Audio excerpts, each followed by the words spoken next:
తెలంగాణ రాజకీయాల్లో కీలక మలుపులు తిరుగుతున్నాయి. బీఆర్ఎస్ 10 ఏళ్ల పాలనపై కాంగ్రెస్ సర్కార్ వైట్ పేపర్స్ రిలీజ్ చేస్తోంది. కురుక్షేత్ర సంగ్రామాన్ని తలపిస్తున్న అసెంబ్లీ సమావేశాలు మరోవైపు డి అంటే డి అనేలా మాటల తూటాలు పేలుతున్నాయి. తొలి అసెంబ్లీ సెషన్లోనే అధికార ప్రతిపక్షాల మధ్య మాటల తూటాలు, మాటల యుద్ధం పీక్స్కెళ్తున్న పరిస్థితి మనం చూస్తున్నాం. వ్యక్తిగత విమర్శలతో ఒకరిపై ఒకళ్ళు దుమ్మెత్తి పోసుకుంటున్నా సస్పెన్షన్స్ మాట అయితే వినపడటం లేని పరిస్థితి మనకి అసెంబ్లీలో ఆవిష్కృతం అవుతోంది. బీఆర్ఎస్ హయాంలో 10 ఏళ్ల అప్పుల లెక్కల్ని అసెంబ్లీ సాక్షిగా బయటపెట్టిన డిప్యూటీ సీఎం భట్టి దానికి ధీటుగా బదిలిస్తున్న బీఆర్ఎస్ నాయకులు 10 ఏళ్లలో చేసిన అప్పులు 6,71,000 కోట్లు, ప్రజల ఆస్తులు మాత్రం పెరగలేదని ఎద్దేవా చేసిన అధికార పక్షం అయితే కాళేశ్వరంతో 1,00,000 కోట్లు దుర్వినియోగం చేశారని కొత్త మంత్రులు ఆరోపణలు చేస్తున్నారు. చిల్లర ఖర్చులకు కూడా కేంద్రం ముందు చేతులు కట్టుకోవాల్సిన పరిస్థితి వచ్చిందంటూ విమర్శలు గుప్పిస్తున్నారు. ఆర్థిక పరిస్థితిపై శ్వేతపత్రం అంతా ఫేక్ అంటూ బీఆర్ఎస్ కౌంటర్ అటాక్ చేస్తోంది. అయితే ఈ శ్వేతపత్రాల్లో నిజాలు ఏంటి? అయితే రాష్ట్ర ఎకానమీ బాగాలేదా లేకపోతే పబ్లిక్ ఫైనాన్సెస్ బాగాలేదా అనేది, అంటే రెండు కూడా ఇది గ్లాస్ సగం నీళ్లున్నాయంటే సగం లేదు అన్నట్టుగా ఉంటుంది. సో రెండు వాస్తవాలే కాబట్టి ప్రజలు తీసుకోవాల్సిన అవసరం ఏది ఉంటుంది, ఎవరికి అవసరమైనది లేకపోతే ఎవరికి అవకాశం ఉన్న అంశాన్ని వాళ్ళు తీసుకొని మాట్లాడుతుండడంతో వాస్తవాలు నిజంగా వెలుగు చూస్తున్నాయా అనేది మాట్లాడుతున్నారు ఎకనమిస్టులు. సీఎం రేవంత్ సహా 7 మంత్రులు తగ్గేదే లేదంటూ సమాధానం చెప్తున్నారు హరీష్ రావు. ఇక నీళ్లతో బీఆర్ఎస్ వ్యాపారం చేసిందంటూ కూడా సీఎం రేవంత్ ఆరోపణలు చేస్తున్నారు. కాళేశ్వరంపై సిట్టింగ్ జడ్జితో విచారణ జరిపించాలంటున్నారు హరీష్ రావు. అయితే కొత్త సీఎంకు విషయం అర్థం కావడానికి కాస్త సమయం పడుతుందంటూ చురకలంటిస్తున్నారు. చివరి రోజు కరెంటు పాలిటిక్స్తో అసెంబ్లీ అట్టుడికే. అలాగే విద్యుత్ రంగంపై బీఆర్ఎస్ వర్సెస్ కాంగ్రెస్ 81,000 కోట్ల అప్పులపై ఎవరి లెక్క వాళ్లదే అన్నట్టుగా సాగుతోంది. అయితే ఇక్కడ జ్యుడిషియల్ ఎంక్వైరీకైనా సిద్ధమే అంటూ జగదీష్ రెడ్డి వ్యాఖ్య చేసి ఏమన్నా సెల్ఫ్ గోల్ వేసుకున్నారా అనేది కూడా వినిపిస్తోంది. 50,000 నష్టాల్లో కూరుకుపోయాయని, 50,000 కోట్ల నష్టాల్లో కూరుకుపోయారని గవర్నర్ ప్రసంగంలోనే పేర్కొన్న కాంగ్రెస్ సర్కార్ మరి దానికి ఎలాంటి వివరణ ఇస్తుంది బీఆర్ఎస్ అనేది చూడాలి. 10 ఏళ్లలో అప్పులు తెచ్చిన ఆస్తులు పెంచామని ఆన్సర్ ఇచ్చారు జగదీష్ రెడ్డి. పూర్తి స్థాయిలో జ్యుడిషియల్ ఎంక్వైరీ చేయాలని జగదీష్ రెడ్డి సవాల్ విసిరారు.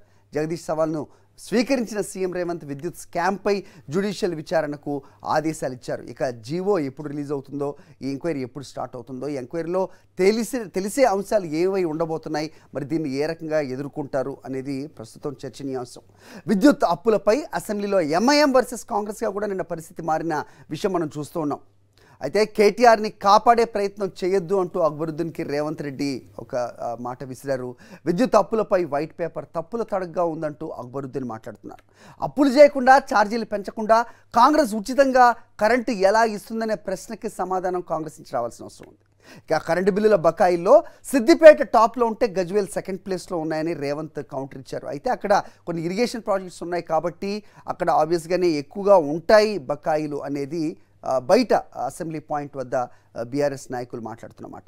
మొత్తానికి విద్యుత్ మంటలైతే ఈ రకంగా రేగుతున్నాయి. దీంట్లో ఏ పార్టీ స్టాండ్ వాళ్ళకు ఉంటే కనుక వాస్తవాలు ప్రజలకి ఏ రకంగా తెలుస్తుంది, శ్వేతపత్రంలో పొందుపరిచిన వాటిల్లో ఉన్నది ఎకానమీ బాగాలేదా లేకపోతే పబ్లిక్ ఫైనాన్సెస్ బాగాలేదా అనేది మాత్రం ప్రస్తుతం ఒక ప్రశ్నార్థకంగా ఉన్న పరిస్థితి మనం చూస్తూ ఉన్నాం.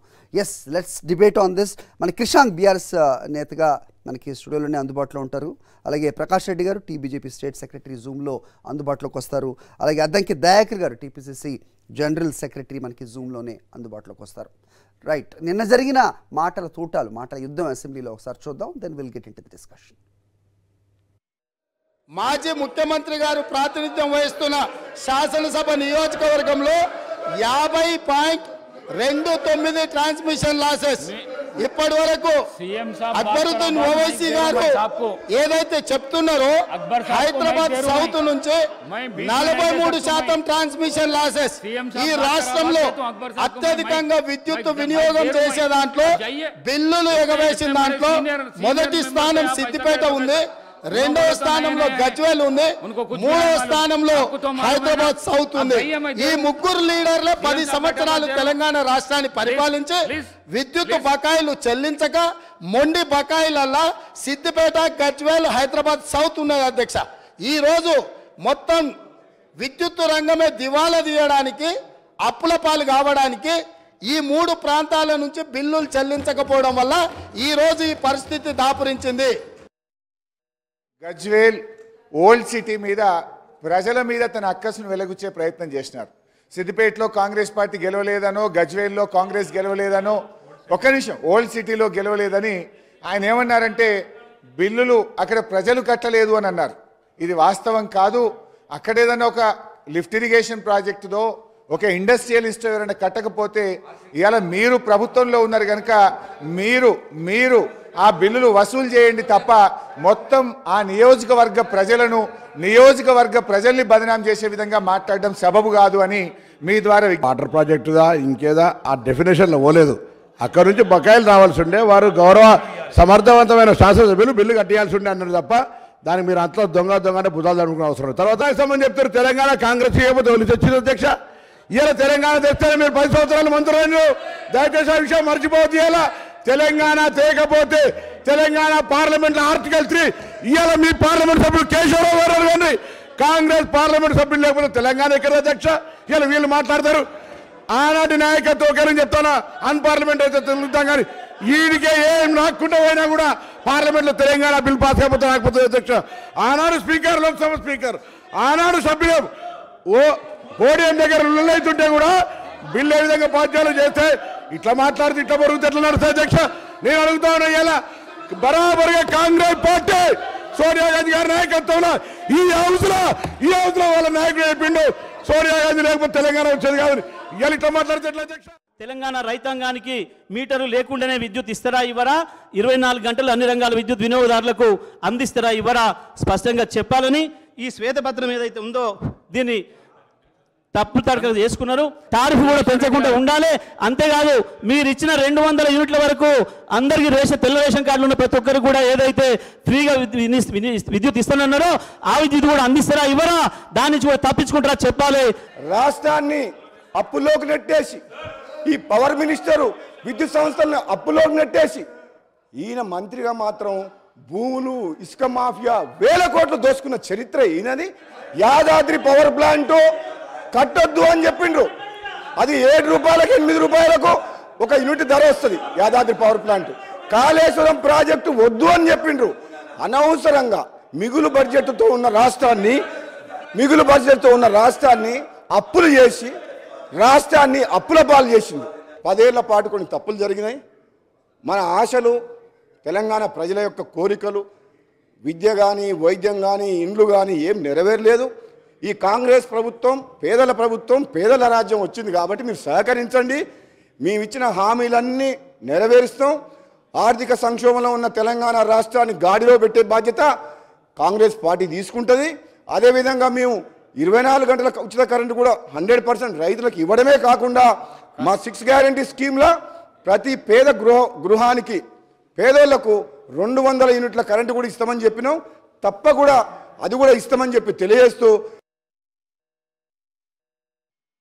పవర్ ఫైట్, కరెంట్ ఫైట్ అసెంబ్లీలో కొనసాగుతున్న దృశ్యం మనం చూస్తున్నాం. సో పోటాపోటీగా నాయకుల మాటల యుద్ధం అయితే అసెంబ్లీలో హోరెత్తుతున్న పరిస్థితి. సో ఏ విధంగా చూస్తున్నాయి పార్టీలు? ముందుగా సో బీజేపీ ప్రతినిధిగా ప్రకాష్ రెడ్డి గారితో మాట్లాడదాం, తర్వాత కాంగ్రెస్ అలాగే బీఆర్ఎస్ ప్రతినిధులు మాట్లాడతారు. ప్రకాష్ రెడ్డి గారు, సో చూస్తున్నారు, సో కరెంట్ అంశం ప్రస్తుతం చర్చనీయాంశంగా ఉంది. మొన్న చూసాం ఆస్తులు అప్పులు అంటూ కూడా అవి ఆర్గ్యుమెంట్తో సరిపోయినట్టయితే కనుక నిన్న పవర్ విషయానికి వచ్చేటప్పటికి జ్యుడిషియల్ ఎంక్వైరీ వరకు వెళ్ళిన పరిస్థితి. సో ఎవరు సెల్ఫ్ గోల్ వేసుకున్నారు, ఎవరు దీన్ని అడ్వాంటేజ్ తీసుకుంటున్నారు, అసలు మీ పార్టీ ఏ రకంగా చూస్తోంది? మీ స్టాండ్ ఏంటి ఫస్ట్ చెప్పండి, దెన్ విల్ టేక్ దట్. నేను ముందు పెద్దలందరికీ నమస్కారం. దయాకర్ గారు మా అన్న ఉన్నాడు, పెద్దలు ఉన్నారు, క్రిషాంక్ గారు నిన్న వరకు.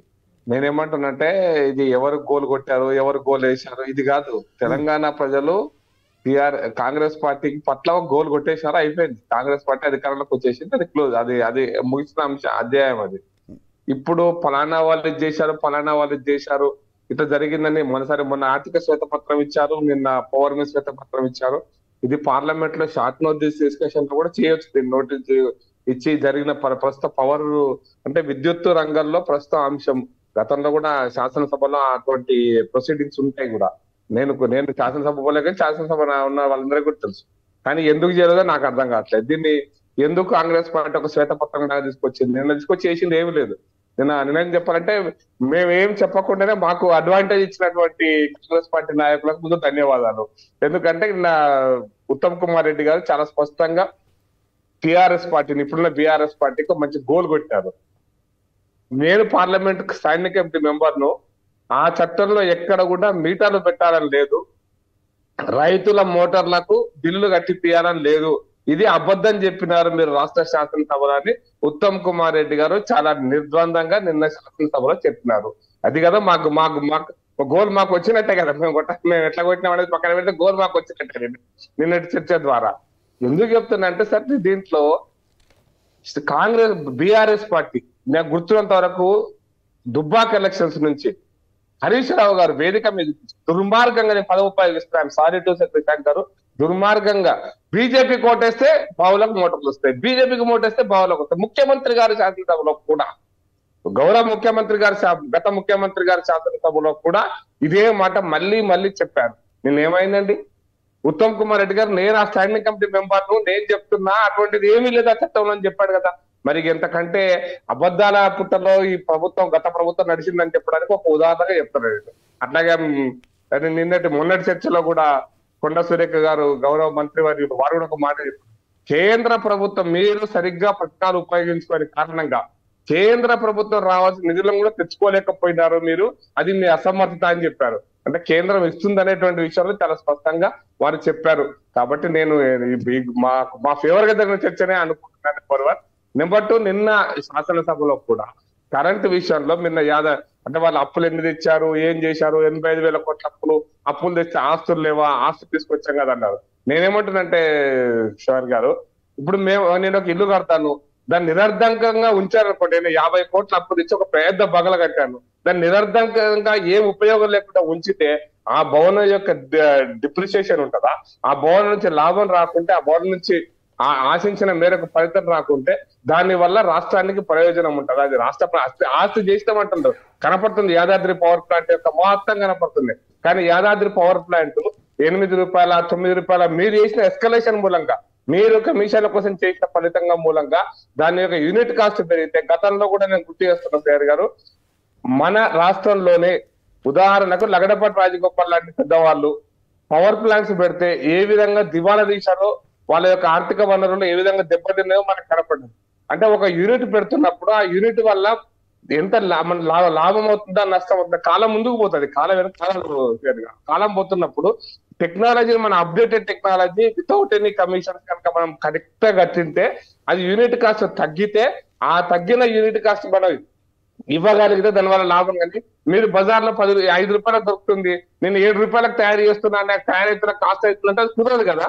మీ వల్ల, మీ యొక్క నిరర్థకమైనటువంటి మీ యొక్క నిర్ణయాల వల్ల, మీ యొక్క ప్రాజెక్టుల వల్ల దాని ధరలు పెరిగి, యాదాద్రి పవర్ ప్లాంట్ కాస్ట్ పెరిగి 7 సంవత్సరాలు 8 సంవత్సరాలు ఇంకా ప్రాజెక్టు పూర్తి కాకపోవడం వల్ల వడ్డీలకు వడ్డీలు పెరిగి చివరికి దాన్ని మూలగొడేసే పరిస్థితి. అది మీ సొమ్ము కాదు, నా సొమ్ము కాదు, తెలంగాణ ప్రజల సొమ్ము సార్.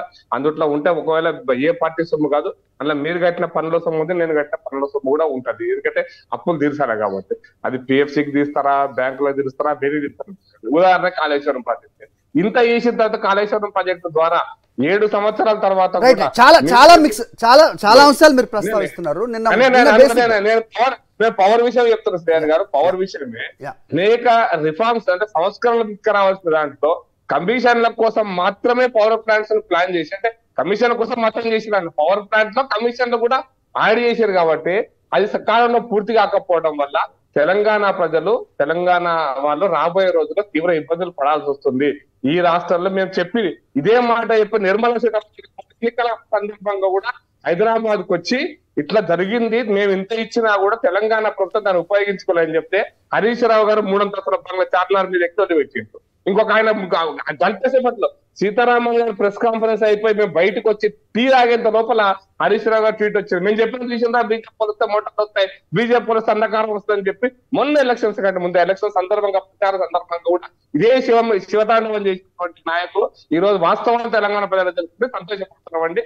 పార్టీగా విషయాలు బయటకు రావడానికి రైట్. సో మొత్తానికి జ్యుడిషియల్ ఎంక్వైరీ చేస్తామంటూ రేవంత్ రెడ్డి నిన్న చెప్పారు. అయితే అది స్వచ్ఛందంగా మేమే వాలంటరీగా మేమే కోరాము అనేది కూడా జగదీష్ రెడ్డి మాట్లాడుతున్నారు. నిజంగా అది జ్యుడిషియల్ ఎంక్వైరీకి జీవో వస్తుందా, ఆ దిశగా వెళ్తాయా, లేకపోతే కేవలం మాటలకే ఇది పరిమితం అవుతాయా అనేది కూడా చూడాల్సి అవసరం. దయాకర్ గారు, సో చెప్పండి. సో మొన్న ఆర్థిక పరిస్థితిపై శ్వేతపత్రం, నిన్న విద్యుత్పై శ్వేతపత్రం, సో ఏం చెప్పాలనుకుంటున్నారు మీరు అనేది ప్రధానంగా ఇక్కడ వస్తున్న ప్రశ్న. Yeah, good morning Hari and పెద్దలు ప్రకాష్ రెడ్డి గారికి. ఇప్పుడు ఏ రాష్ట్రమైనా లేకపోతే ఏ వ్యవస్థ అయినా తనున్న పరిస్థితిని సమీక్షించుకోవడం అనేది ఒక సర్వసాధారణమైన అంశం. ఇప్పుడు ఒక ప్రభుత్వం మారి ఇంకో ప్రభుత్వం వచ్చేటప్పుడు ఆ ప్రభుత్వం యొక్క బలాలేంది, బలహీనతలేంది, గతంలో సాధించిన విజయాలు ఏంటి అనేది వాళ్ళు చెప్పుకొని పోవాలి వాస్తవానికి. కానీ వాళ్ళు ఊకదంపుడుగా వాళ్ళ ఏమంటారు గొప్పలు గొప్పాలే చెప్పుకున్నారు తప్పితే రాష్ట్ర ఆర్థిక పరిస్థితి ఎంత దీనస్థితిలో ఉందో ఎవరికి చెప్పలేదు. చివరికి రైతు బంధు కూడా నగదు ఉండినా లేకనా లేకపోతే ఇవ్వలేకనా అనే విషయం పక్కన పెడితే నగదు బదిలీని కూడా వాళ్ళు election commission code of conduct కిందకి వచ్చేటట్టుగా చేసిన పరిస్థితి మనం చూసినాం. అంటే దాన్ని రద్దు చేసేటట్టుగా. అయితే ఇప్పుడు నిన్న మీరు చూసిండ్రు 6,71,000 కోట్ల రాష్ట్ర నికర అప్పు. ఇప్పుడు అంశాల వారీగా వచ్చినప్పుడు, శాఖల వారీగా వచ్చినప్పుడు విద్యుత్ సంస్థలకు సంబంధించిన అప్పు 81,516 కోట్లు. దీంట్లో డిస్కంల నష్టాలే 62,461 కోట్లు. నిన్న మీరు అంతా వివరాలు ఇచ్చిండ్రు. గత ప్రభుత్వంతో పోల్చి చూస్తే కూడా అంటే 2014 వరకు పాలించిన ఉమ్మడి ఆంధ్రప్రదేశ్లో తెలంగాణకు వచ్చిన వాటాతో పోలిస్తే కూడా 1,000 కోట్ల రూపాయల అప్పులు తెచ్చి ఉచిత కరెంట్ అనే పేరు మీద ఇచ్చిండ్రు. వీళ్ళు ప్రొడక్షన్ లేదని చెప్పినాం ఎన్నోసార్లు, మనం కొట్లాడినాం కూడా. అంటే యాదాద్రి కానీ లేకపోతే భద్రాద్రి కానీ వాళ్ళు అదనంగా పవర్ ప్లాంట్లు పెట్టింది. అవి రెండే, అవి క్రిటికల్ టెక్నాలజీతో, ఎనర్జీ టెక్నాలజీతో పెట్టిండ్రు. అవి ఇంతవరకు 1,087 మెగావాట్లతో ఒకటి, 4,000 మెగావాట్లతో యాదాద్రి పెట్టిండ్రు. అది ఇంతవరకు అది ఖాళీ. అంతా బయట నుంచి తీసుకొచ్చిందంటే ఒక రకంగా గవర్నమెంట్ నుంచి కొన్నది కూడా 6 రూపాయలకు చేస్తే దాన్ని 4,82 అప్పుడు పీయూష్ గోయల్ గారు వచ్చి దాన్ని క్రమబద్ధీకరించిండ్రు. రెండవది ఏంటంటే పీపీఎలకు సంబంధించి 20 సంవత్సరాల వరకు అగ్రిమెంట్స్ ఉన్నాయి. వాళ్ళు ఎక్కువ యూనిట్ ప్రైస్ కు వాళ్ళు అగ్రిమెంట్ చేసుకున్నారు. అది ఉద్దేశపూర్వకంగా జరిగిందనేది మా అభియోగం. అది అవునా కాదా అనేది రేపు ఎంక్వైరీలో తెలుస్తుంది. కానీ ఇప్పుడు మీరు చూడండి, పీపీఎల్ని రిడ్రెస్ చేసుకోవాలంటే కూడా ఒక 20 years తో వాళ్ళు చేసుకున్నప్పుడు బ్రేక్ ఈవెన్ నుంచి ప్రాఫిటబిలిటీ అనేది ఆ కంపెనీల లక్ష్యం ఉంటుంది. ఎందుకంటే ప్రభుత్వ రంగ సంస్థలు కావు కాబట్టి వాళ్ళు లాభాపేక్షతోనే కంపెనీల నిర్వహణ ఉంటుంది కాబట్టి వాళ్ళు లాభాపేక్షను చూసుకొని బ్రేక్ ఈవెన్ దాటిన తర్వాత మాకు 20 years వరకు వస్తుందని చెప్పి మనం వాటిని రద్దు చేయలేని స్థితికి వచ్చింది. రెండవది, మనం సౌత్ గ్రిడ్ నార్త్ గ్రిడ్ కలిపిన తర్వాత ఇప్పుడు ఈ పీపీఎల్ మనకు వినియోగాన్ని బట్టే మనం కేంద్రం నుంచి కరెంటు కొనుగోలు చేసుకోవాలి, లేకపోతే పవర్ వాళ్ళు ఇస్తారు. కానీ ఇప్పుడు మన వినియోగంలో పీపీఎల్ ఉన్నాయి కాబట్టి వాటిని దాటిపోలేం. దానివల్ల నువ్వు సౌర విద్యుత్తును ఎంకరేజ్ చేయలేవు, పవన విద్యుత్తును ఎంకరేజ్ చేయలేవు, ఇతరత్ర కొన్ని మన సాంప్రదాయేతర ఇంధన వనరులు ఉన్నాయి, వాటి నుంచి వచ్చే విద్యుత్తును మనం వినియోగించుకోలేం. కాబట్టి మొత్తం ఈ ప్రభుత్వమే 20 years పీపీఎల్ అని చేసుకున్న పరిస్థితి. కానీ ఇప్పుడు చూడండి, ప్రభుత్వ సంస్థలకే 28,842 కోట్లు, 28,842 కోట్ల అప్పు ఉంది. ప్రభుత్వ సంస్థల బాకీలు, ప్రభుత్వ సంస్థలు మనకు ఇవ్వాల్సినవి. సో ఈ 10 ఏళ్లలో వాళ్ళు ఉచిత కరెంట్ అని ఇచ్చింది. మరి 9 లక్షల పంప్ సెట్ కూడా పెరిగినాయి. మరి కాళేశ్వరం ఎటు పోయిందో తెలియదు. కానీ ఇవన్నీ కూడా డిస్కంల అప్పులు మీరు చూడండి, 14,169 కోట్ల నుంచి అప్పుడు 2014లో ఉన్నాయి. ఇప్పుడు 59,132 కోట్లు. ట్రాన్స్కోల్ అప్పులు అప్పుడు 6,277 కోట్లు, ఇప్పుడు 24,476 కోట్లు. జెన్కో అప్పులు 16,635 కోట్లు అప్పుడు ఉంటే ఇప్పుడు 53,963 కోట్లు. అయితే దయాకర్ గారు, ఇప్పుడు డిస్కమ్లు కానీ లేకపోతే ట్రాన్స్కో, జెన్కో అప్పులు చిట్టా ఈ రకంగా చెప్తున్నారు కదా. ఇవి చేయకుండా మరి 24 గంటల కరెంటు కానీ లేకపోతే వివిధ సంస్థలకి కరెంట్, అటు వ్యవసాయానికి కానీ లేకపోతే పరిశ్రమలకు కానీ వినియోగదారులకి ఎలా ఇస్తారు, మీరు ఎలా ఇస్తారు అనే ప్రశ్న కూడా వస్తుంది. ఎస్, మీరు చెబుతున్నారు వాస్తవ పరిస్థితి తెలియాల్సిన అవసరం ఉందని. దీని ద్వారా మీరు ఎకానమీ కుదేలైందని చెప్తున్నారా, పబ్లిక్ ఫైనాన్సెస్ కుదేలైందని చెప్తున్నారు? రెండిట్లో తేడా ఉంటుంది కదా. ఇప్పుడు దీంట్లో పబ్లిక్ ఫినాన్సెస్ కూడా డైవర్షనే కాలే. ఆ సంస్థలు డిస్కమ్లు అప్పుల్లోనే ఉన్నాయి. ప్రభుత్వ రంగ సంస్థలు మనకు కట్టలేకపోయినాయి. దానివల్ల జెన్కో ట్రాన్స్కో నష్టాలే ఉంది. ఇప్పుడు 81,000 కోట్ల రూపాయలు మనం ఎక్కడి నుంచి తీసుకురావాలని దాని దగ్గర రేపటి మా వ్యూహం ఉంటుంది. రెండవది మీరు ప్రధానంగా మీరు చూడండి, ఇప్పుడు అన్ని రాష్ట్రాలు మారుతున్న పరిస్థితుల్లో దేశాలే సౌర విద్యుత్తును ఆప్ట్ చేస్తున్నాయి.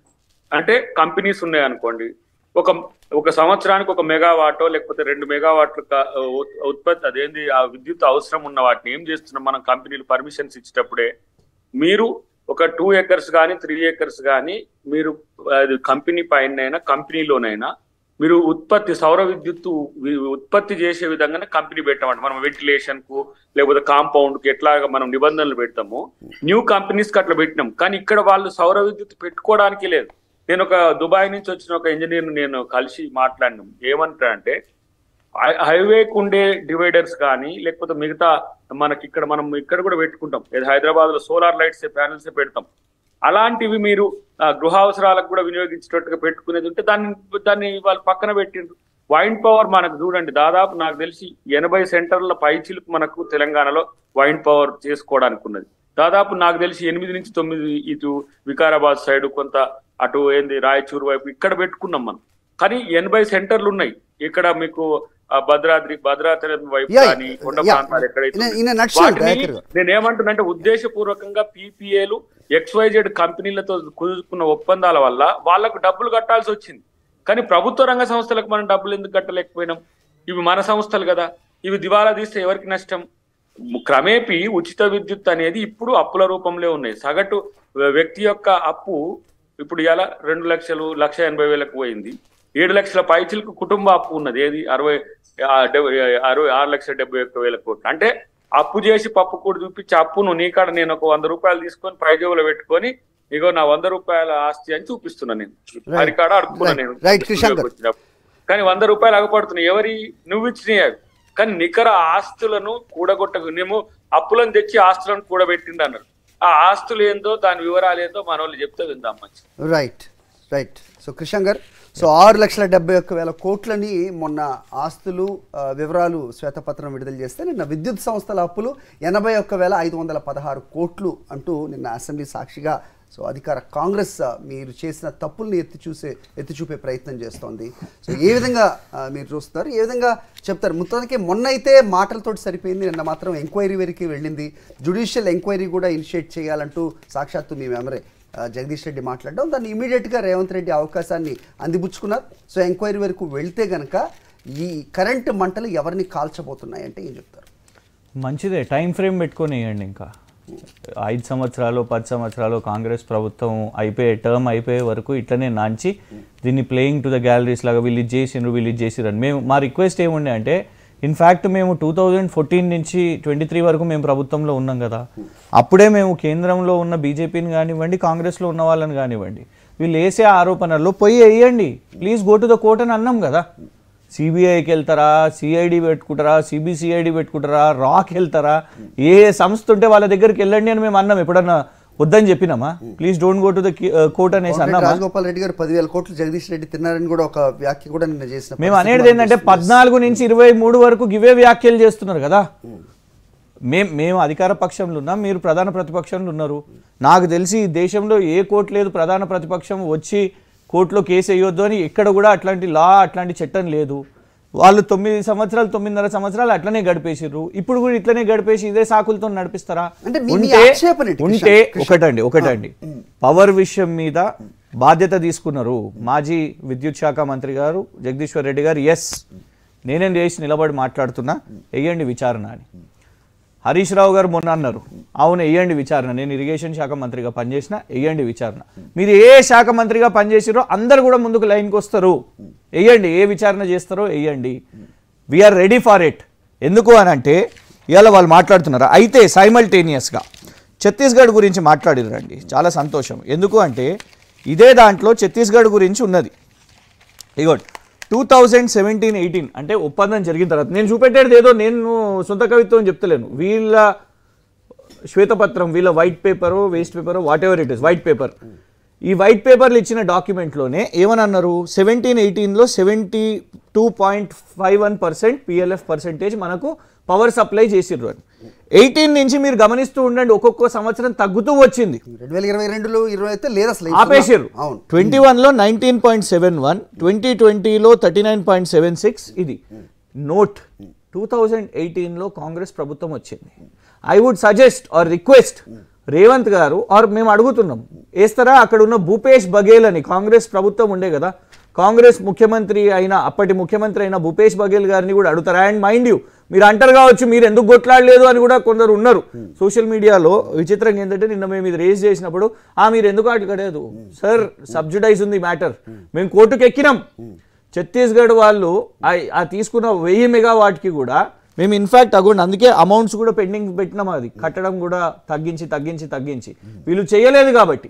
సో మేము అనేది ఏంటంటే మా మీద విచారణ చేసినప్పుడు ఛత్తీస్గఢ్ కాంగ్రెస్ ప్రభుత్వంలో కూడా అక్కడ పనిచేసిన వాళ్ళ మీద మీరు చేయండి. ఇంకోటి చాలా చక్కగా కాంగ్రెస్ ప్రతినిధి వారు సోలార్ కెపాసిటీ గురించి మాట్లాడారు. అసలు ఏం చేయలేదు తెలంగాణ ప్రభుత్వం అనే విధంగా మాట్లాడారు కదా. ఇగోండి ఇది కూడా వాళ్ళు ఇచ్చిన వైట్ పేపర్లోనే ఉన్నది సార్. సోలార్ కెపాసిటీ తెలంగాణ రాష్ట్రం ఏర్పడ్డప్పుడు 2014లో 74 మెగావాట్ ఉంటే ఆ తర్వాత 6123 ఇప్పుడు మెగావాట్ పెరగడం కాదా? ఇన్ఫ్యాక్ట్ మీరు అప్పుడున్న కన్జంప్షన్ 2014 వరకు 7778 అయితే ఇప్పుడు 19,475. మనకు నెసెసిటీ పెరిగింది, దాంతో జరిగింది అని అంటే మీరు అసలు ఒక్కటి కూడా చేయలేదు. ఎంత చక్కగా చెప్పిండ్రు అని అంటే వీళ్ళు యాదాద్రి ఏదో కట్టిర్రు, అది కూడా రెడీ కాలేదు, దానికోసం ఇంత ఖర్చు పెట్టిర్రు, ఇన్ని వేల కోట్లు ఖర్చు పెట్టినరు అని వీళ్ళే మాట్లాడారు. లేదు ఒక్క నిమిషం, ఇందులోనే ఉన్నది కదా, ఇందులోనే ఎన్టీపీసీ ఎప్పటి వరకు మేము కట్టిన ఇప్పుడు ఎన్టీపీసీ ఎప్పుడు కమిషన్ అవ్వబోతుంది, ఎప్పుడు రెడీ అవ్వబోతుంది అనేది February 2024 అని ఇచ్చారు. Yadadri 4000 megawatt. In fact I remind you, నాకు టైం ఇస్తే మళ్ళీ నేను రాహుల్ గాంధీ గారు వీడియో చూపెడతా.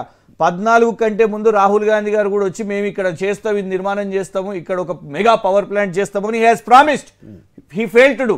మాది కంప్లీషన్ అవుతుందని మీరు ఇచ్చిన ఈ వైట్ పేపర్లోనే యాదాద్రి మెగావాట్ ప్లాంట్ కూడా కంప్లీట్ అవుతుంది అని కూడా మీరే ఇచ్చిన 2024లో. అంటే మా కంప్లీషన్ చెప్తున్నాను నేను, ఎప్పటి వరకు కంప్లీట్ అవుతుంది అనేది. ఇంకొక మొన్నటి వరకు ప్రచారం చేసిర్రు సార్, మొన్నటి వరకు ప్రచారం చేసిర్రు, ఎలక్షన్స్ లో ఛాలెంజ్లు చేసిర్రు, మేము అసలు 24 గంటలు ఇస్తలేము అనేది.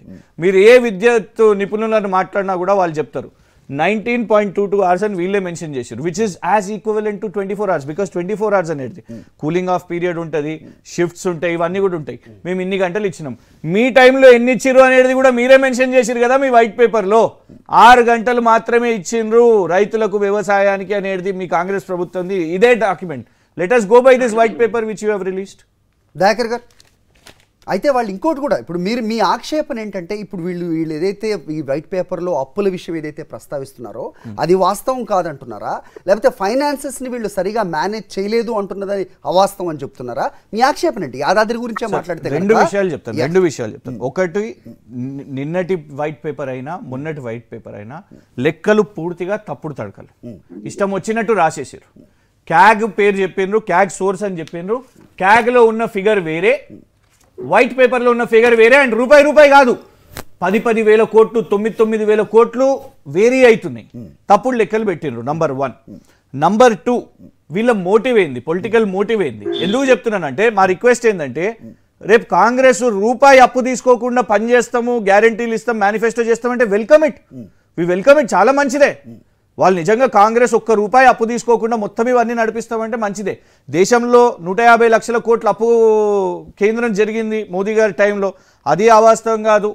ఈ రాష్ట్రాలు, వేరే రాష్ట్రాలు, కర్ణాటకలో కాంగ్రెస్ కానివ్వండి, రాజస్థాన్ కాంగ్రెస్ కానివ్వండి, ఎక్కడెక్కడ కాంగ్రెస్ పాలన చేసిందో వాళ్ళ అప్పులు. ఇన్ఫ్యాక్ట్ రాజస్థాన్లో విద్యుత్ డిస్కామ్స్ 88,000 కోట్లు. ఇవన్నీ కాదు, ఒట్టి తెలంగాణలో మేము మాత్రం అసలు రూపాయి అప్పు తీసుకోము అని వాళ్ళు అంటే మాత్రం వీ షుడ్ వెల్కమ్ ఇట్. అప్పులు ఎవరైనా తీసుకుంటారు, కానీ ఆఫ్ బడ్జెట్ బారోయింగ్స్ అనేది ఏదైతే ఉంటుందో వాటి పర్సెంటేజ్ ఇక్కడ I will coat reserve bank of India's study of state finances. వాళ్ళు ఇచ్చిన మెన్షనే స్టడీ స్పెషల్ కేసు తెలంగాణ గురించి సపరేట్ ఒక పేజ్ మొత్తం ఏమని ఇచ్చారంటే వీళ్ళు 33 years కోసం పీరియడ్ కోసం అప్పు తీసుకున్న this state has a potential, వీళ్ళు 14 yearsలో కట్టగలిగే పొటెన్షియల్ ఉంది అనేది. ఒక రూపాయి ఇచ్చే ఒక సంస్థ, ఒక ఎన్సిడిసి అయినా కూడా, ఒక నాబార్డ్ అయినా, ఒక పవర్ ఫైనాన్స్ కార్పొరేషన్ అయినా, ఒక ఎస్బీఐ అయినా కూడా వీళ్ళ అసెట్ క్రియేషన్ వీళ్ళు కట్టగలుగుతారు అన్నప్పుడే వాళ్ళు రూపాయి ఇస్తారు. అది చేసినాం, మనకు ఆ పొటెన్షియల్ ఉంది. కానీ వీళ్ళు ఒక బ్యాడ్ ఇమేజ్ని ప్రొజెక్ట్ చేస్తున్నారు. ఇవాళ స్టేట్కి పొటెన్షియల్ లేదు. ఏం సార్ సగటు వ్యక్తి ఇంత కట్టాలి అని ఎవరన్నా భారం వేసిర్రా? ఇప్పుడు అట్లనే మనము దేశంలో నరేంద్ర మోదీ గారి టైంలో 150 లక్షల కోట్లు అయింది కాబట్టి ప్రతి ఒక్క భారతదేశ పౌరుడు ఇట్లా ఒక్కొక్కటి ఇవ్వాలి అని ప్రచారం చేస్తున్నామా? ఇక్కడ తెలంగాణ ప్రజల మీద మేమైనా పెట్రోల్ డీజిల్ వ్యాట్ పెంచినామా? ఇవాళ మీరు తగ్గిస్తున్నారా? కాంగ్రెస్ వాళ్ళు మీరు పవర్లోకి వచ్చినాక మేము ఏ ధర పెంచినాం చెప్పండి? మేము 9 సంవత్సరాల్లో లేదు. ఆ ప్రాజెక్టు మీరు కట్టిర్రు, అందుకే బిల్స్ ప్రజల నుంచి గజ్వేల్ ఈ రెండు ప్రాంతాల నుంచి విద్యుత్ సంస్థలకి బకాయిలు అతి ఎక్కువగా ఉన్న దాదాపు 25,000 కోట్లు ఉన్నాయి. అది వాస్తవం కాదా అనే ప్రశ్న కూడా వస్తుంది. ఎందుకు ఉంది అని చెప్తున్నారు. అది లైన్ అప్పులు ఏవైతే ఉన్నాయో వాళ్ళ శాఖలు ప్రభుత్వ శాఖలు ఇవ్వాల్సిన అప్పులే. ఒకవేళ కేసీఆర్ గారు అక్కడున్న లైన్ మెన్లను ఈ బిల్ కలెక్టర్లకు అందరికి కూడా మీరు నా గజ్వేల్లో బిల్ కలెక్షన్ చేయకండి, ఎవరెవరు ఉన్నారో బయట పెట్టండి, అట్లేమన్నా ఉంది అంటే ఉట్టిగానే వేగ్గా హైదరాబాద్లో ముస్లింలు ఉన్నారు కాబట్టి ఆ ముస్లింలు కట్టలేదు, వాళ్ళు కడతలేరు అని నిన్న ముఖ్యమంత్రి గారు మాట్లాడారు. అసలు నిజంగా చెప్పాలంటే I will just add 1 more half minute.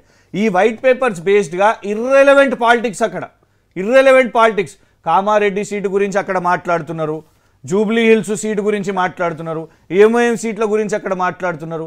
అనవసరం కదా ముఖ్యమంత్రి గారు. అందుకే అక్బరుద్దీన్ ఓవైసీ గారు ఏమన్నారు, ఇట్స్ అన్ ఇమ్మెచ్యూర్ టాక్ అని అన్న పరిస్థితి. ఎలక్షన్స్ అయిపోయినాయి, అక్కడ ఎందుకు మాట్లాడాల్సిన అవసరం వచ్చిందో మాకు తెలియదు. దయాకర్ గారు, సో సోర్సెస్ గురించి కూడా ఆక్షేపిస్తున్నారు క్రిషాంక్ గారు. సో ఆర్బీఐ సోర్సా, కాగ్ సోర్సా, లేకపోతే బడ్జెట్ సోర్సా? ఆఫ్ కోర్స్ వీటిలో వేరియేషన్ కొద్దిపాటు ఉంటుంది, కానీ 10,000 కోట్ల మేరకు ఉందంటే కనుక దీన్ని మేము డౌట్ చేస్తున్నాం మీ శ్వేతపత్రం అనేది కూడా ఆయన మాట్లాడుతున్నారు. ఇక ఈ ఛార్జెస్ గురించి మాట్లాడితే ఈ తలసరి అప్పు ప్రతి ఒక్కరి మీద ఉంది అనేది ఏ విధంగా అంటారు, ఎవరి మీద మేము వేస్తున్నాం అనేది కూడా క్రిషాంక్ మాట్లాడుతున్నారు. 24 గంటల కరెంటు గురించి మీరు చెబుతున్నది కూడా అవాస్తవం.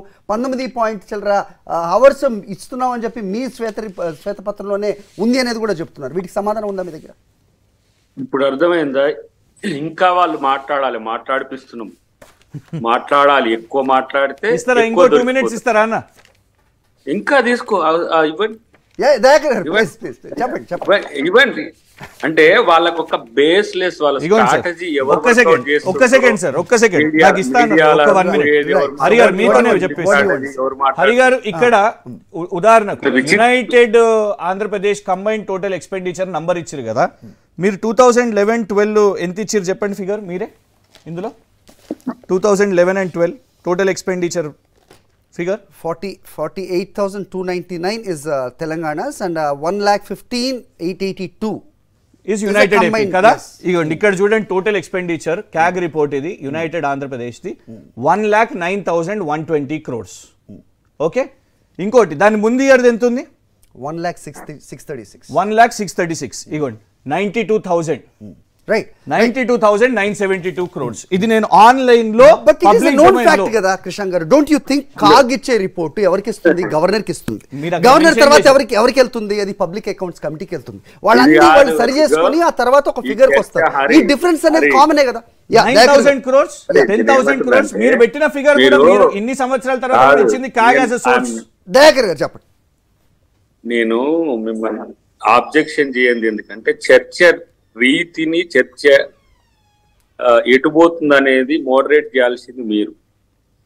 ఆ విషయంలో వాళ్ళు చెప్పేది వింటున్నారు కానీ వాళ్ళకే స్ట్రాటజీ లేదు, బేస్లెస్ ఉన్నది. ఇప్పుడు ఇక్కడ ఏం జరుగుతున్నది, వాళ్ళకేం తెలుస్తున్నది, వాళ్ళకి ఏం అర్థమైంది దీని ద్వారా అనేది అర్థం చేసుకుంటే మీ లెక్కలు తప్పంటుండు. మీ లెక్కలు తప్పంటే అసెంబ్లీలో మీ వాళ్ళు ఉంటారు, జగదీష్ రెడ్డి గారు, హరీష్ గారు, మీరు చేస్తే తప్పులు క్లరికలో ఇంకా మిగతా పొలిటికల్ ఇష్యూస్ వస్తే మీకు చర్చ పెట్టుకోండి. ఎప్పుడు కూడా ఇన్ని అప్పులు ఉన్నాయి ఎవరికి తెలియవు అసలు. మేము ఊరికనే వేగ్గా మాట్లాడుతున్నాం. నేనేమంటున్నంటే ముద్దాయి వచ్చి ఎఫ్ఐఆర్ రాయమని పోలీసుకు ఇండికేషన్ చేసినట్టున్నదాన్ని. చేసుకోండి, ఆ జ్యుడిషియల్ చేసుకోండి, అది ఇట్లా చేసుకోండి, అది అట్లా చేసుకోండి, చేస్తారు. తొందర ఎందుకు మీకు? ఎవడు తప్పు చేస్తే వాడు శిక్షార్హుడు, తప్పు చేయకపోతే మీరు క్లీన్ చిట్ తో బయటకు వస్తారు. దాని విషయంలో ఎవరు కూడా ఇప్పుడు తప్పు చేయకపోతే కేసీఆర్ గారి మీదనో, కేటీఆర్ గారి మీదనో, క్రిషాంక్ గారి మీదనో ఎవరైనా కేసు పెట్టుకోండి, పొలిటికల్ వెండెట్టా అయితే దాన్ని మేము మోయడానికి సిద్ధంగా లేము. కానీ ప్రజలకు భరోసా ఇచ్చే క్రమంలో వాస్తవ పరిస్థితుల్ని బయట పెడితేనే వాళ్ళు భుజాలు తడుముకుంటుండ్రు. ఇది ఎక్కడి స్ట్రాటజీ? ఎవరు చెప్పారు మీకు? మీ మంత్రులకు కూడా, మాజీ మంత్రులకు కూడా అసలు మేము ఇస్తున్న విజన్ ఏంటి? ప్రభుత్వానికి, ప్రజలకు, ప్రభుత్వం ద్వారా ప్రజలకు, ప్రతిపక్షాలకు ఇస్తున్నది ఏంటి? ఈ పరిస్థితిని మనం అధిగమించడానికి చేయాల్సిన సూచనలు చేసేది పక్కన పెట్టి లేదు నేను తప్పులు లేవు, ఇది కాదు, ఆడ తప్పు ఇచ్చిండ్రు కాగ్ రిపోర్టు అది కంప్లీట్ ఆడిట్ రిపోర్ట్. ఇక్కడ మీరు చేసిన రిపోర్టు లేకపోతే అక్కడ ఉన్న ఫిగర్స్ అన్ని కూడా ఫ్యాక్ట్ అండ్ ఫిగర్స్ అన్ని కూడా గవర్నమెంట్ అఫీషియల్స్ ఇచ్చేయి. 10 రోజుల వరకు మీరే ఉండు ప్రభుత్వంలో, మేము వచ్చి ఇప్పుడు లెక్కలు చూసుకుంటున్నాం. ఈయన సంతకాలు ఎన్ని పైసలు పెట్టిండు, చేతిలో నగదు ఎంత పట్టుకున్నాడు, బ్యాంకులు ఎంత. అయితే ఆస్తులు క్యాపిటల్ ఎక్స్పెండిచర్ ఇవి ఎందుకు చెప్పట్లేదు అనేది కూడా బీఆర్ఎస్ ప్రశ్నిస్తుంది కదా. రేపు మీరు చూడండి, ఇప్పుడు రేపు ఇరిగేషన్ దాని మీద కూడా మూల్యాంకనం వస్తుంది. ఇరిగేషన్ కి సంబంధించి వచ్చిన తర్వాత ఇవన్నీ రిప్లికా అయ్యేది 2024 బడ్జెట్ లో మొత్తం ఒక అడిషనల్ పేపర్ కూడా దీంట్లో బ్యాలెన్స్ షీట్ మాదిరిగా పెడతాం.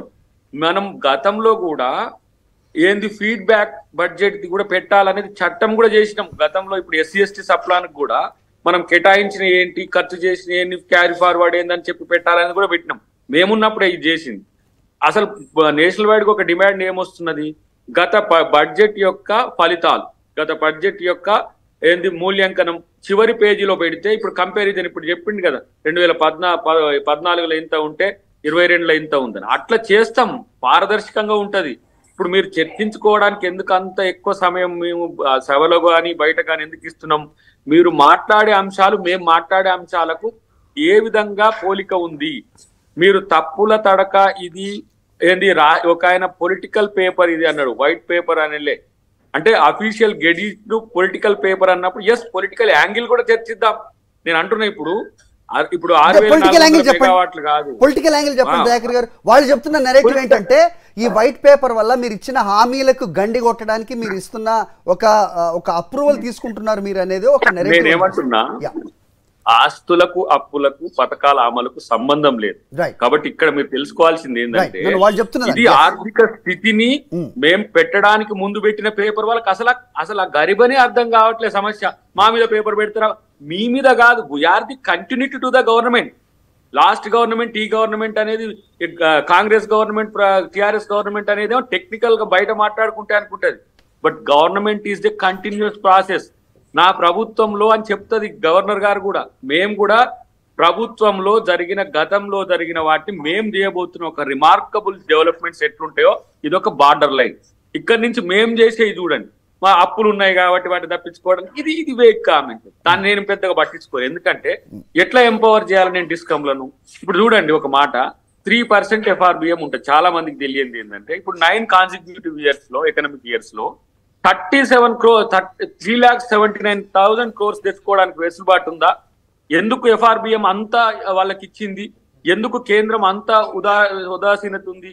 ఇతర రాష్ట్రాలకు అదే ఛత్తీస్గఢ్లో ఎందుకు లేదని అంటే ఇక్కడ ఒక అండర్స్టాండింగ్ తో 19,000 కోట్లు లాస్ట్ మీకు 4 months బ్యాక్ తెచ్చుకున్నారు వాళ్ళు. ఏది రైతు బంధుకు సంబంధించి చేయడానికి. అవన్నీ కూడా యాడ్ అవుతాయి. డిస్కషన్ డీటెయిల్ ఉండేది బడ్జెట్ సెషన్ లో ఉంటది. మీరు ట్రైలర్కే ఇంత భయపడిపోయి మొత్తం ఇట్లయితే చేస్తారు ఆ చేసుకోండి, మీరు తప్పు చేయకపోతే మిమ్మల్ని లోపటేస్తే మేము తప్పులు పడతాం కదా. అలాంటి కాంగ్రెస్ పార్టీ చేయదు.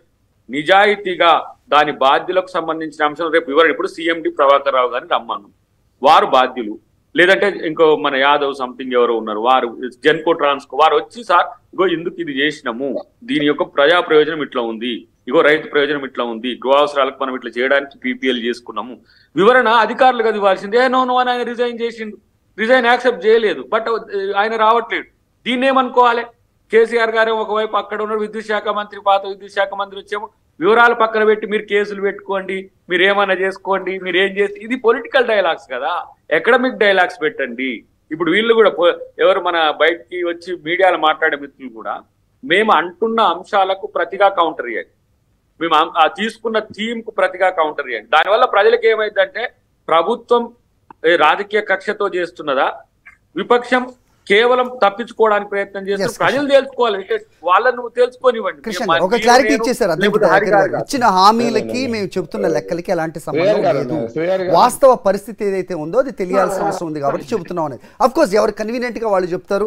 ఇక డెఫిసిట్ గురించి మాట్లాడినా లేకపోతే FRBM గురించి వాళ్ళు మాట్లాడినా సో ఎన్ని లక్షల కోట్లు ఏ రకంగా చేశారు అనేది వ్యాలిడ్ క్వశ్చన్. సెకండ్ థింగ్, అప్పులు జరిగిన మాత్రం అప్పులు పెరిగిన మాట మాత్రం వాస్తవమే. దాంట్లో ఆఫ్ బడ్జెట్ బారోయింగ్స్ ఎన్ని ఉన్నాయి, బడ్జెట్ బారోయింగ్స్ ఎన్ని ఉన్నాయి అనేది మీరు చెప్పాలి. చెప్పాల్సిన అవసరం ఉంది, మీరు అడగాల్సిన అవసరం ఉంది. మీరు చెప్పండి. సో దయాకర్ గారు చెప్పింది వ్యాలిడ్ పాయింట్. మీరు రిలీజ్ చేసిన ఈ వైట్ పేపర్ ఆధారంగానే మాట్లాడుతున్నాం. మీరే చెప్పారు కదా ఎక్స్పెండిచర్ ఇంత చేసినామని. In fact you have combined it with 1956 to 2013. దాన్ని కంపేర్ చేస్తూ ఎంత చేసినాము అనేది.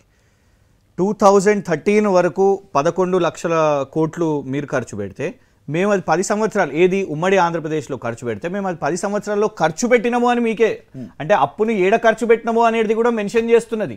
మీరు దానికంటే ముందు ఇది రిలీజ్ చేసింది కూడా అధికారుల ద్వారానే రిలీజ్ చేసిర్రు, Telangana state at a glance అని. మేము నిర్మాణం చేసిన సబ్ స్టేషన్స్ కానివ్వండి, పవర్ ప్లాంట్స్ కానివ్వండి, ప్రాజెక్ట్స్ కానివ్వండి, ప్రతి రూపాయి వేర్ హ్యాస్ ఇట్ గాన్, ఎక్కడ పోయింది. మీరు అంటున్న అప్పు అప్పు అంటున్నారు కదా, ఎక్కడ పోయింది అనేది మీరు ఈ వైట్ పేపర్స్లో పెట్టలేదు. You have not mention. Sridhar Babu garu లేచి, మేము ఏమి ఆఫ్ ట్రాక్ మాట్లాడతలేం, శ్రీధర్ బాబు గారు లేచి ఏమని చెప్పిండ్రు, this white paper is a progress report అని చెప్పారు. సంతోషం. But where is the progress in this? Where is the progress? Please show us. ఇంకొక పాయింట్, ప్రోగ్రెస్ ఉంటే కదా చూపిస్తారనేది కదా వాళ్ళ పాయింట్. అది that is the whole political narrative వాళ్ళది. ఇంకోటి వాళ్ళు వినాలి, దయచేసి వినాలి. అన్న నేను మిమ్మల్ని ఇంటరప్ట్ చేయలేదు, నేను ఇంటరప్ట్ చేయలేదు. మీదే అది, మీది కూడా వద్దా? ఏంది అది ప్రోగ్రెస్? ఏం చూపెట్టారు మీరు? ఇప్పుడు సబ్ స్టేషన్లు మీరు పెట్టినాయి, ట్రాన్స్మిషన్లు మీరు పెట్టినాయి, అవి కూడా లెక్కలు ఉన్నాయి దాంట్లో. మీరు ఇండెక్స్ చూసుకుంటే తర్వాత నేను అనేది ఒక్క నిమిషం, నేను అనేది అదే కదా ఖర్చు. మనకు ముందు అవి లేకుండే కదా. మనం చేసుకున్న హాస్పిటల్స్ కానివ్వండి, ఈ మొత్తం గ్లాన్స్ లో మీకు ఎన్ని హాస్పిటల్స్ పెరిగినాయి, ఎంత ఇన్ఫ్రాస్ట్రక్చర్ పెరిగింది అనేది ఇందులో ఉంది. నా పాయింట్ ఏంటంటే వారు ఏమని అన్నారు, ఇప్పుడు కాంట్రడిక్షన్ వారిలో ఉంది. మేము ఏమన్నాం సార్, ఇన్ని సంవత్సరాల నుంచి అసలు వింటనే లేరు, మీరు వినే ఓపికనే పెట్టుకుంటలేరు. మీరు అసెంబ్లీలో మైక్ కట్ చేస్తారు, ఇక్కడన్నా మాట్లాడియండి అన్న మమ్మల్ని దయచేసి. నా వాదన మంత్రి గారు అన్నది మీరే చెప్తున్నారు, అప్పుల విషయం చెప్పొద్దు, ప్రోగ్రెస్ రిపోర్ట్ చెప్పొద్దు అని ఎవరు అంటున్నారు? నన్ను మాట్లాడనివ్వాలి కదా. మీరు అన్నప్పుడు మీరు 2 పాయింట్స్ చెప్పినా నన్ను ఆన్సర్ చెప్పనివ్వండి. మీరు 2 పాయింట్స్ చెప్పారు, నన్ను ఆన్సర్ చెప్పనివ్వండి. ప్రోగ్రెస్ రిపోర్ట్ శ్రీధర్ బాబు గారు అని మీరే అంటున్నారు. మరి అలాంటప్పుడు ఇక మీకు ఇబ్బంది ఏంది? అసలు ప్రోగ్రెస్ లేదు అనేది ఇబ్బంది. ఇందులో ప్రోగ్రెస్ రిపోర్ట్ లో ప్రోగ్రెస్ మెన్షన్ లేదు అనేది డైవర్ట్ చేస్తున్నారు. జస్ట్ 2 పాయింట్స్ చెప్తాను. ప్రకాష్ రెడ్డి గారు నన్ను ఇంటరప్ట్ చేసారు, వారు నేను జస్ట్ 2 పాయింట్స్ చెప్తాను, నేను డైవర్ట్ అయిపోతాను మళ్ళీ. వారు ఒకటేమన్నారు అంటే, ఇప్పటి వరకు ఫస్ట్ నేను I not go by Dayakar garu, I go by the leaders what they are sending a message. మేము విచారణ చేస్తాము, ఎంక్వైరీలు చేస్తాము, జ్యుడిషియల్ ఎంక్వైరీలు చేస్తామని అన్నారు. మేము ఓకే అని అన్నాం కదా. వాళ్ళు ఈ నిన్నటిగా కాదు, మొన్నటి నుంచి స్టార్ట్ చేసారు. డే 2 నుంచే సోషల్ మీడియా లీక్స్ ద్వారా ఇవి అవి వస్తున్నాయి, ఇంత అప్పులు ఉన్నాయి, వీళ్ళందరి మీద విచారణ చేస్తామని అన్నారు. We have accepted it. ఇప్పుడు విచిత్రంగా చేయండి చేయండి అని ఎందుకు అంటున్నారు? టైం వస్తుంది అని అంటున్నారు. ఈ 9.5 సంవత్సరాలు మీరు ముందుకు పోలేదు, ప్రధాన ప్రతిపక్షంగా మీరు ఆరోపణలే చేసి ఏనాడు కోర్టుకు పోలేదు. ఇవాళ మళ్ళీ మీరు టైం బై చేస్తున్నారు అంటే ఏమనాలి? నేను చేయండి, కమ్ వీఆర్ వెల్కమింగ్ ఇట్ అంటున్నాను నేను. రైట్, పొలిటికల్ వెండేటా ఇప్పుడు దాటుకునే మళ్ళా పరిస్థితి అదే ఒక స్క్రిప్ట్ నరేటివ్ తీసుకొని వస్తున్నారు అని అంటున్నాను నేను. రైట్, ప్రకాష్ రెడ్డి గారు, you have any comment? So జరుగుతున్న మొత్తం ఉదంతాన్ని ఏ రకంగా చూస్తున్నారు? జ్యుడిషియల్ ఎంక్వైరీ వరకు నిజంగా స్వాగతించాలా, లేకపోతే ఇది అక్కడి వరకు వెళ్ళదా, వాస్తవ రూపం దాల్చదా? మీ కమెంట్ చెప్పండి, సమయం ఇచ్చిపోతుంది. ముందు ఒక మాట, ప్రోగ్రెస్ రిపోర్ట్ అంటే డజంట్ మీన్ ఓన్లీ డెవలప్మెంట్. అది కాదు సార్. ప్రోగ్రెస్ రిపోర్ట్ అంటే ఒక క్లాస్ స్టూడెంట్ కి ప్రోగ్రెస్ రిపోర్ట్ ఇస్తే అట్లా ఫెయిల్ అయితే ఫెయిల్ అని రాస్తారు, పాస్ అయితే పాస్ అని రాస్తారు, A+ వస్తే A+ 99% వస్తే 90%, 100% వస్తే 100% రాస్తారు, 0% వస్తే 0% అని రాస్తారు. That is the report of the progress report. Doesn't mean that అభివృద్ధినే చూపించడం కాదు. అంటే నెగిటివ్స్ కూడా ఉంటాయి. 0 మార్కులు వచ్చిన పిల్లలకు కూడా చూపెట్టండి అని అంటున్నాం. ఒక చిన్న యాడ్ మీ పాయింట్ కి ప్రకాష్, చిన్న యాడ్. ఒక స్టూడెంట్ ప్రోగ్రెస్ రిపోర్ట్ ఇస్తే గనక స్టూడెంట్ ఒక్క నిమిషం, ఆ స్టూడెంట్ కి జ్వరం వచ్చినప్పుడో లేకపోతే అతని పరిస్థితి బాగాలేనప్పుడో ఆ పీరియడ్ ని మాత్రమే ఇదిగో మీ ప్రోగ్రెస్ రిపోర్ట్ అని చూపించడం కూడా కరెక్ట్ కాదు. ఎందుకంటే కోవిడ్ సంవత్సరాన్ని కూడా నేను ప్రస్తావిస్తూ ఉన్నాను. సో టోటల్ గా ప్రోగ్రెస్ ఉండాలి కదా. నేనేమంటానంటే సార్, 2014 నుంచి 2020 దాకా, ఎస్ కోవిడ్ 2020 జూన్ మార్చిలో వచ్చినప్పటి నుంచి 22 దాకా దేశ ఆర్థిక పరిస్థితి కావచ్చు, రాష్ట్ర ఆర్థిక పరిస్థితి కావచ్చు, దాన్ని కూడా కోవిడ్ కాలం అని మనం మెన్షన్ చేసి ప్రజలకు చెప్తాం. తండ్రికి తెలియదా నాకు వానికి జ్వరం వచ్చింది అందుకోసం ఎగ్జామ్ పోలేదు కాబట్టి ఆబ్సెంట్ అయిండు యావరేజ్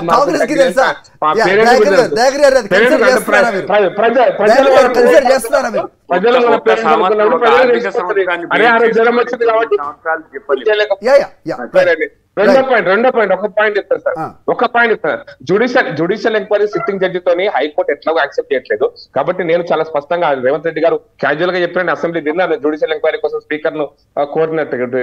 నేనేమంటానంటే సిట్టింగ్ జడ్జి తోటి ముఖ్యమంత్రి కిషన్ గారు చెప్పినట్టుగా టైం ఫ్రేమ్ లో ఇంక్లూడింగ్ యాదాద్రి పవర్ ప్లాంట్ కావచ్చు, భద్రాద్రి పవర్ ప్లాంట్ కావచ్చు, వీళ్ళ డిస్కామ్ లో యొక్క అభివృద్ధి కావచ్చు, వీళ్ళ డిస్కామ్ లో చేసిన ఈ ట్రాన్స్మిషన్ ఎక్స్పెండిచర్ అయితే మేము సబ్స్టేషన్లు కట్టాము, ట్రాన్స్ఫార్మర్లు పెట్టాము, అన్నిటి విషయంలో సమగ్రమైన విచారణ జరగాలని మేము కూడా డిమాండ్ చేస్తున్నాం. దీనికి విచారణ జరగాలి, నిజాలు బయటికి రావాలనే విషయంలో రెండో అభిప్రాయం లేనే లేదు అని మాత్రం చెప్పాలి. రైట్. అయితే ఇంకొక లాస్ట్ క్వశ్చన్ బట్టి ఒక క్వశ్చన్ అడిగారు కృష్ణ గారు, రామగుండంలో ఎందుకు నిర్మించలేదు ఈ project?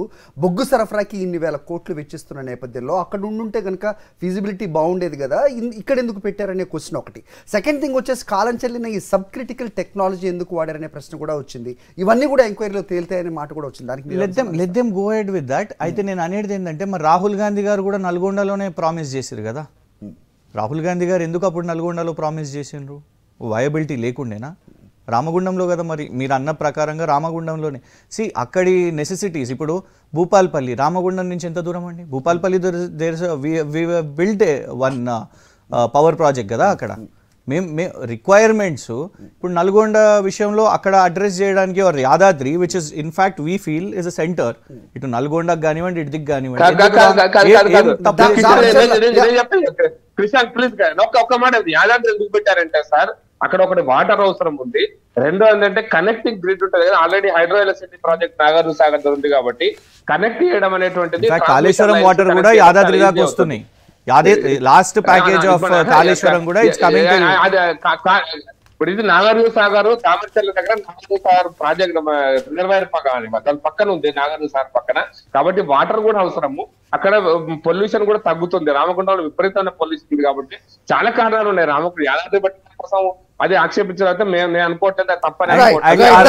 Final appeal was Dayakar గారైనా లేకుంటే కాంగ్రెస్ వాళ్ళైనా కూడా ఈ 1,43,000 కోట్లు ఏదైతే రకరకాల pending dues from central government ఇది ఎక్కడ కూడా మీకు ఆ మెన్షన్ కనబడతలేదు. ప్రతి ఒక్కటి కానివ్వండి, ఇందులో 15th ఫైనాన్స్ కమిషన్ నుంచి పెండింగ్ ఉన్న 894 crores కానివ్వండి, FRBM deduction of budget barring అన్న 26,425. ఎందుకంటే మేము మోటార్లకు మీటర్లు పెట్టలేదు, ఇదే అసెంబ్లీలో మేము తీసుకున్నాం. So that is why they have not encouraged those special incentives for us. విద్యుత్ సంస్కరణల విషయం మీద 21,000, 15th ఫైనాన్స్ కమిషన్ 5,374, పన్నుల్లో 41% వాటా కరెక్ట్గా, ఇవన్నీ కూడా మెన్షన్ చేసి ఉన్నాం. మరి కాంగ్రెస్ అది ఎక్కడ కూడా మీకు ఇలా కనబడలేదు, సింపుల్ గా డ్యూస్ అని కూడా మెన్షన్ చేశారు సెంటర్. వాటి గురించి రేజ్ చేస్తలేదు. కన్క్లూడెడ్ గా ఇప్పుడు ఏంటంటే వాస్తవ పరిస్థితిని ఇంతకు ముందు ప్రకాష్ రెడ్డి గారు చాలా బాగా చెప్పారు, నాకంటే కూడా ఏంటంటే ప్రోగ్రెస్ రిపోర్ట్ అంటే మైనస్ ప్లస్లు ఉంటూ వీటి వల్ల రైతులకు ఉచిత కరెంట్ ఇవ్వడం. దయాకర్ గారు చిన్న ఒక సబ్మిషన్, మోదీ గారు వ్యాక్సిన్స్ కూడా ఇచ్చినాము అని వాళ్ళ దాంట్లో చెప్పారు. లాస్ట్ టైం మనం చూసినాము ఆత్మ నిర్భర్ ప్యాకేజ్ 20 లక్షల కోట్లు అని చెప్పినప్పుడు వ్యాక్సిన్స్, ఆ బియ్యము, గ్యాస్ కనెక్షన్లు ఇవన్నీ కూడా it's a positive work with campaign. That is added to that. అవన్నీ క్యాంపెయిన్ చేసుకున్నారు. అప్పుడు మీరు దాన్ని మీ రాహుల్ గాంధీ గారు తప్పుపట్టారు. సో మేము అనేది మేము ఇన్ఫ్రాస్ట్రక్చర్ గురించి మాట్లాడుతున్నాం సార్. మేము ఇన్ఫ్రాస్ట్రక్చర్, ఒక సబ్ స్టేషన్, ఒక కమిషనరేట్, ఒక రోడ్డు, ఒక ఫ్లైఓవర్, ఒక RUB, you have not mentioned it. Okay, let him conclude please. నేను ఏమంటున్నా, మాట్లాడే మేము మా యాంగిల్ ను ప్రశ్నించే హక్కు మీకుంది. మోడరేటర్ గా మా మిత్రుడు కూడా తను ఎటు తీసుకుపోవాలనే హక్కు కూడా ఉంది. మిమ్మల్ని ప్రశ్నించే హక్కు మాకు లేదు, ఎందుకంటే మీ స్వేచ్ఛ. కానీ నేను ఒకటి అంటున్నా, end of the day it is the position, situation. దీన్ని బూచిగా చూపించి ఉచిత కరెంట్ ఇవ్వమనేది లేదు, దీన్ని బూచిగా చూపించి 200 యూనిట్లు మేము గృహ అవసరాలకు ఉచితం ఇవ్వడం అనేది లేదు. దీన్ని ఎంపవర్ చేయడానికి బీజేపీ కానీ బీఆర్ఎస్ కానీ ఎంఐఎం కానీ మీరు నిర్మాణాత్మకంగా చర్చ పెట్టండి. మేము ఇప్పుడు ఇమ్మీడియట్ గవర్నమెంట్ మీది కాబట్టి ఈ రిపోర్ట్ ఏదో మాకు నెగిటివ్ అని అనుకోకండి. దాంట్లో తప్పు చేసిన అధికారులు ఉంటే అధికారులు, తప్పు చేయకపోతే ఎవరికి సమస్య లేదు. కానీ సిచ్యువేషన్ ను మనం అబ్జర్వ్ చేసుకోకుండా భవిష్యత్తును మనం నిర్మించుకోలేము. కాబట్టి మరింత ఎక్కువ అప్పులు మీరు చేసిందనేది మా ఆరోపణ. డెఫినెట్ గా దాంట్లో ఆ ప్రోగ్రెస్ రిపోర్ట్ లో కూడా ఆరోపణ నేను వెనకటి రావట్లేదు. బట్ దాన్ని ఓవర్కమ్ కావాలి కదా. నిన్ను విమర్శించుకుంటూ కూర్చుంటే ప్రజలకి అది లాభం కాదు కదా. కేవలం నీతో విమర్శతో నేను ప్రభుత్వాన్ని నడపలేను కదా. కానీ పరిస్థితిని వివరించి దాన్ని ఎట్లా ముందుకు తీసుకుపోవాలని మీరు భవిష్యత్తులో చూస్తారు. దానికి మరింత నిర్మాణాత్మకమైన చర్చా సూచనలు చేస్తే రెవెన్యూ రిసీట్స్ పెరిగే విధంగా ఏమన్నా ఉండబోతోందా ఎజెండా కానీ లేకపోతే ప్లాన్ కానీ? ఈ ఆర్థిక సంవత్సరం నాకు తెలిసి హరి 2.85 అంటే 2,85,000 కోట్ల పైచీలకు రెవెన్యూ రిసీట్స్ వెల్కి ఒక పాజిటివిటీ ఉన్నది. 31% అంటుందిగా, నేను అనుకుంటున్న 43% వరకు కూడా మనకు రెవెన్యూ రిసీట్స్ ను వినియోగించుకునే పరిస్థితి ఉంటుంది. ఎందుకంటే మనం కేటాయింపుల్లో, బడ్జెటరీ కేటాయింపుల్లో ఇరిగేషన్ మెయింటెనెన్స్ కు ఇతరత్ర 10% పనులకు వినియోగిస్తాం. మనం కాళేశ్వరం విషయంలో నిర్ణయం తీసుకుంటాం. ఎందుకంటే కాళేశ్వరం ఒక్కదానికి 25,000 crores ప్రతి సంవత్సరం పెట్టినాం. ఇప్పుడు 92,000 కోట్లు పెట్టినాం. ఇప్పుడు దానికి పెట్టడానికి అవకాశం ఉండదు కాబట్టి అవి మహాలక్ష్మికి లేకపోతే ఇతర మన ఉచిత బస్సు సౌకర్యానికి వీటికి సంబంధించి కూడా మనం అడ్జస్ట్ చేసుకోవచ్చు. మొత్తం 10,000 కోట్ల పైచిలకే అదే పెద్ద దాన్ని భూతద్దంలో చూపిస్తా ఉన్నారు. మనం 25 నుంచి 30,000 కోట్ల బడ్జెట్ మనం ఇప్పుడు ఆదా చేసుకోబోతున్నాం. అది ఎట్లా అనేది చెప్తాం. బట్టి గారు నిరుద్యోగ భృతిని వెనక్కి తీసుకున్నారు లేదని చెప్పేసారు హామీ. దాని గురించి కూడా అంటే అదనపు విద్యుత్తు వినియోగం విషయంలో కేంద్రంతో మాట్లాడతాం. నాకు తెలిసి ఒక 4,000 మెగావాట్ల పైచీలకు అవసరం ఉంటది. దాన్ని మనకు 4 రూపీస్కే వస్తుంది. సో అదనపు విద్యుత్ వినియోగం ప్రతిసారి 10% దాన్ని మనం కేంద్రం నుంచి తీసుకుంటాము. దాని ద్వారా ఇప్పుడు కిషన్ రెడ్డి గారి ద్వారానో లేకపోతే విద్యుత్ శాఖ మంత్రి ద్వారానో మేము ఇమీడియట్ గా డైలాగ్స్ కూడా ఉంటాయి. ముఖ్యమంత్రి గారు ఆ ప్రయత్నంలో ఉంటాడు. విద్యుత్ శాఖ మంత్రిగా బట్టి గారు ఆ ప్రపోజల్స్ పెట్టబోతున్నాడు. అంటే అదనపు విద్యుత్ కూడా మనం మళ్ళీ కొనుగోలుకు పోవద్దు. ఇతరత్ర వనరులతో మనం ఎక్కువ ఉంటున్నది. అది ఆర్థిక భారం ఎక్కువ పడుతుంది నేను అంటున్నా. డెఫినెట్ గా ప్రజలు ఈ చర్చలు చూడడం